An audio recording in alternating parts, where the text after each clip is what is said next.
Hi అండి. నాకు ఎప్పుడైనా మనసు బాగాలేకపోయినా బోర్ కొట్టినా ఒకటి డీమార్ట్కి వెళ్తాను, లేదంటే రిలయన్స్ మార్ట్కి వెళ్తాను. అక్కడ ఏం కొన్నా కొనకపోయినా ఆ మార్ట్ అంతా తిరిగేసి ఏదైనా నచ్చితే తీసుకుంటాను, లేదంటే రిటర్న్ వచ్చేస్తాను. ఒక సాటిస్ఫాక్షన్. అక్కడ డీమార్ట్కి వెళ్ళినా, రిలయన్స్ మార్ట్కి వెళ్ళినా మనసు కొంచెం శాంతి అయ్యి ఓకే పీస్ఫుల్నెస్తో నేనైతే ఇంటికి వచ్చేస్తాను.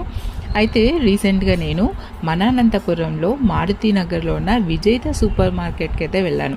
ఒక చిన్న పని మీద నేను ఒక హాస్పిటల్కి వెళ్ళాను. అక్కడి నుండి రిటర్న్ వచ్చేటప్పుడు ఇంట్లో పాలు అయిపోయినాయి, ఈ షాపింగ్ మాల్ ఎప్పుడు చూడలేదు కదా, ఒకసారి వెళ్దాము అనేసి వెళ్ళాను.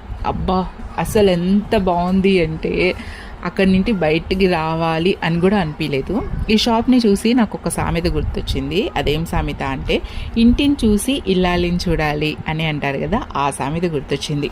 అంత క్లీన్గా అండ్ A to Z దొరుకుతుంది ఇక్కడ. ఆడవాళ్ళకైతే బాగా నచ్చుతుంది, ఎందుకంటే very clean and well maintained. ఏం కావాలంటే అవి దొరుకుతుంది, కానీ కాస్ట్ అయితే కొంచెం ఎక్కువేమో అని నాకు అనిపించింది. అనంతపురంలో ఉన్న డీమార్ట్ మళ్ళీ రిలయన్స్ మార్ట్లను నేను తక్కువ చేయట్లేదు, అవి కూడా క్లీన్గానే ఉంటాయి, కానీ జనాలు కొంచెం ఎక్కువ ఉంటారనమాట. కానీ ఇక్కడైతే జనాలు లేరు, ఈవినింగ్ టైమ్స్ ఉంటారు. మరి నేను వెళ్ళింది ఆఫ్టర్నూన్ టైం కాబట్టి జనాలు లేరు. అయితే ఇంత క్లీన్గా పీస్ఫుల్గా నాకు తెలిసి ఆ మార్కెట్ ఉండదు. అయితే నాలాగా ఎప్పుడైనా బోర్ కొట్టినా, మనసు బాగాలేకపోయినా ఇలా సూపర్ మార్ట్స్కి వెళ్ళే అలవాటు మీలో ఎంతమందికి ఉందో తప్పకుండా వాళ్ళు కామెంట్ చేసి ఛానల్ని సబ్స్క్రైబ్ చేసుకుని సపోర్ట్ చేయండి. అండ్ ఇలాంటి సూపర్ మార్కెట్స్ మీలో ఎంతమందికి నచ్చుతాయో కూడా చెప్పండి.